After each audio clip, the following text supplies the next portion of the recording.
नमस्कार साथियों। सहारा इंडिया के मामले में मैं देख रहा हूं, चाहे निवेशक हो चाहे आंदोलनकारी हो, वो लोग अधिकतर लोग ये समझ रहे हैं कि जैसे इसमें सरकारी प्रक्रिया चल रही है आधार कार्ड की, केवाईसी की, और जिस तरह से गृह मंत्री अमित शाह ने 5,000 करोड़ रुपए सेबी से निकलवाने की बात की थी और सुप्रीम कोर्ट से आदेश भी करा लिया था 5,000 करोड़ रुपए सेबी से रिलीज कराने का। तो ये जो अभी हाल ही में जो प्रक्रिया चली है कि साहब आधार कार्ड भेजिए, केवाईसी कराइए, तो अधिकतर लोग ये समझने लगे कि जैसे बिल्कुल अभी जो है पैसा उनके खाते में आने वाला है। पहले तो ये क्लियर नहीं है कि पैसा ये खाते में आएगा किन लोगों के, जो जिन लोगों ने शुरू में केस किया है या शुरू में सहकारिता मंत्रालय को अपने डॉक्यूमेंट भेजे हैं, उन्हें आएगा। ये जैसे हरिद्वार में गृह मंत्री अमित शाह ने बोला था कि 10 करोड़ निवेशकों को ये पैसा दिया जाएगा। तो 10 करोड़ निवेशकों को तो 500 रुपए भी नहीं आ रहे हैं। तो कुल मिलाकर ये है कि देखिए साथियों, ये यदि 5,000 करोड़ रुपए भी रिलीज कराने की बात आई है, तो ये जो आंदोलन हुआ है सारा इंडिया के खिलाफ, ये जो निवेशक खड़े हुए हैं सारा इंडिया के खिलाफ, और जो कई संगठन बना के, चाहे ऑल इंडिया संघर्ष न्याय मोर्चा हो, चाहे ठगी पीड़ित जमाकर्ता परिवार हो, अखिल भारतीय जन कल्याण मंच हो, तो ये जो लोग खड़े हुए हैं संगठन बना के, एक उसका दबाव जो है वो केंद्र सरकार पर पड़ा। और जिस तरह से नारा दिया गया था आंदोलन में कि पहले भुगतान फिर मतदान, तो केंद्र सरकार को, भारतीय जनता पार्टी को ये लगा कि जो राज्यों में चुनाव होने जा रहे हैं 4 राज्यों में, और जो लोकसभा चुनाव आ रहे हैं 2024 में, ये चुनाव प्रभावित हो सकते हैं। तो प्रक्रिया शुरू हुई है, प्रयास शुरू हुआ है केंद्र सरकार का 5,000 करोड़ रुपए का। तो इस मामले में ये बड़ी गंभीरता से सोचना होगा कि इन चुनाव से पहले, लोकसभा चुनाव से पहले, जितना बड़ा आंदोलन खड़ा कर देंगे, जितना बड़ा दबाव केंद्र सरकार पर बना देंगे, जितना बड़ा दबाव न्यायपालिका पर बन जाएगा, उतना ही पैसा निवेशकों का निकल आएगा। यदि 5,000 करोड़ रुपए के इनके चक्कर में, केवाईसी आधार कार्ड के चक्कर में यदि लगे रहे और आंदोलन नहीं किया, दबाव नहीं बनाया केंद्र सरकार पर, तो ये समझो कि ये 5,000 करोड़ रुपए भी आपके यदि मिलेंगे भी, तो लोकसभा चुनाव के करीब आने पर मिलेंगे, और पैसा भूल जाइए। जैसे छत्तीसगढ़ से खबर आ रही है कि 400 निवेशकों ने 12 याचिका छत्तीसगढ़ हाई कोर्ट में दायर की है कि 5,000 करोड़ नहीं, 86,000 करोड़ रुपए जो है हमें लेना है। अमित शाह ने भी बोला है कि 86,000 करोड़ रुपए जो है वो दिलवाया जाएगा। तो इस तरह का दबाव बनाना है। जैसे छत्तीसगढ़ हाई कोर्ट में याचिका डाली गई है 12, 400 निवेशकों ने, ऐसे विभिन्न हाई कोर्ट हो चाहे लोअर कोर्ट हो, याचिका डाली जाए पहले जो 86,000 करोड़ रुपए उसको लेकर, और जो 2 लाख करोड़ से ऊपर का भुगतान बताया जा रहा है सारा इंडिया पर, उसको लेकर। साथियों, मैं फिर स्पष्ट कर दूं, मैं बार बार बोल रहा हूं कि यदि इन लोकसभा चुनाव से पहले पैसा निकलवा लिया, जितना भी निकलवा लिया तो निकलवा लिया, उसके बाद कोई पैसा सहारा इंडिया से मिलना नहीं है। और पैसा इसलिए नहीं मिलेगा कि भारतीय जनता पार्टी या केंद्र सरकार वो निवेशकों की चिंता कर रही है। पैसा इसलिए मिलेगा कि उन्हें अंदेशा है कि लोकसभा चुनाव या जो प्रदेश में चुनाव होने जा रहे हैं, ये प्रभावित हो सकते हैं सहारा के मामले में। और सहारा का मामला ही नहीं, जितनी भी ठगी पीड़ित है निवेशक, जितनी भी ठगी कंपनियां, उनके खिलाफ जो मोर्चा खोल रखा है, सबको ये रणनीति बनानी पड़ेगी कि इन 2024 के लोकसभा चुनाव से पहले, ये जो प्रदेशों में चुनाव होने जा रहे हैं उनसे पहले, इतना दबाव केंद्र सरकार पर, भारतीय जनता पार्टी पर या दूसरी जो प्रदेशों की सरकार है उन पर बना दिया जाए कि अधिक से अधिक पैसा निकल आए। मैं इस समय ये कहना चाहूंगा साथियों कि मैं बहुत स्पष्ट बोलता हूँ। मैं जितने भी संगठन के कार्यकर्ता हैं, आंदोलनकारी की, वो सब मेरे संपर्क में रहे हैं, मेरे अच्छे संबंध हैं। मैंने मुझे कहते हुए कोई हिचकिचाहट नहीं हो रही है। सभी साथियों को बढ़ावा देने में अपना जो है जितना भी मैं जो है कर सकता हूँ वो किया है और आगे भी करूँगा।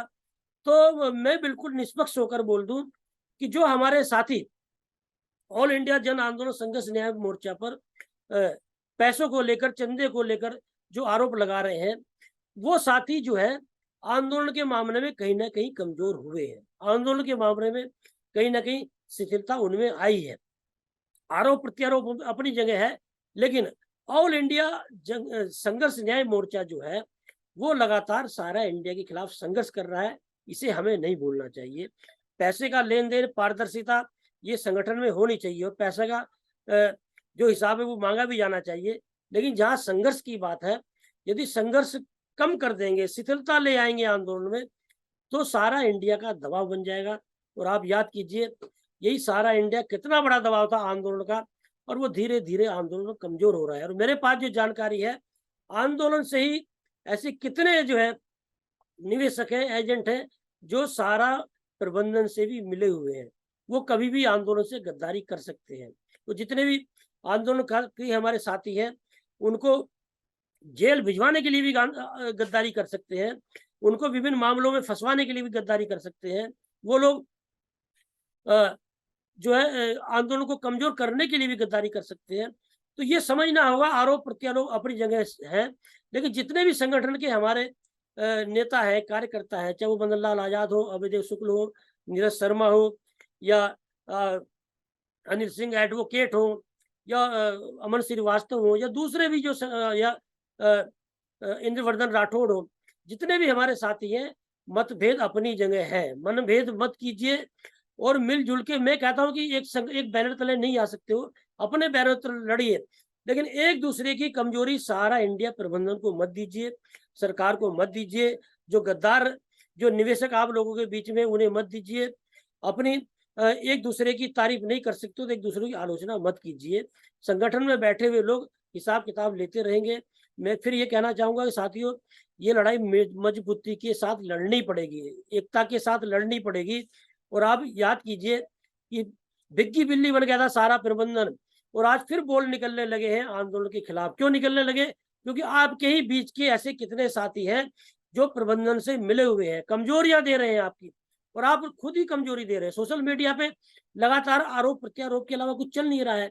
अरे भाई, आरोप प्रत्यारोप फोन पे कर लीजिए, बैठ के कर लीजिए, लेकिन सोशल मीडिया पे क्या मतलब है? सोशल मीडिया पे आरोप प्रत्यारोप करोगे, एक दूसरे की कमी निकालोगे, एक दूसरे की जड़ें खोदोगे, तो इसे सारा इंडिया प्रबंधन को मजबूती मिलेगी, इसे केंद्र सरकार को मजबूती मिलेगी, इसे प्रदेश सरकारों को मजबूती मिलेगी। मैं फिर आह्वान करना चाहूंगा, क्योंकि साथ ही हो सकता है ये आपका पहला आंदोलन हो सारा इंडिया के खिलाफ। हमने बड़े आंदोलन किए हैं, किसानों के, मजदूरों के, युवाओं के, और सहारा में तो पहला मोर्चा हम ही लोगों ने खोला था। ये सुब्रत राय के खिलाफ कोई मुंह नहीं खोल सकता था, हमने टेंट गाड़ दिया था सारा परिषद नोएडा में। तो उसे मैं बार बार नहीं कहना चाहूंगा, मैं ये कहना चाहूंगा, मेरा बड़ा अनुभव रहा है आंदोलन का। ऐसे मामले में यदि आंदोलनकारियों में फूट पड़ती है, आंदोलनकारों आरोप प्रत्यारोप करने लगते हैं, एक दूसरे की कमियां निकालने लगते हैं, एक दूसरे की जड़ें खोदने लगते हैं, तो निश्चित रूप से उसका फायदा प्रबंधन को मिलता है, या सरकार के खिलाफ आप लड़ रहे हैं तो सरकार को मिलता है। तो ये आरोप प्रत्यारोप छोड़िए, एक दूसरे के साथ मिल नहीं सकते हैं तो अपने संगठन की तरह ही, संगठन के माध्यम से संघर्ष कीजिए, लेकिन संघर्ष करना पड़ेगा। जो लोग ये सोच रहे हैं कि अब साहब न्यायपालिका से हमें न्याय मिल जाएगा, केंद्र सरकार जो है अब हम पे जो है सहानुभूति दिखा रही है, ये सारी बातें छोड़ दीजिए। न्यायपालिका में 20-20, 22-22 साल तक मुकदमे चलते रहते हैं, और अब कितने समय से चल भी रहे थे।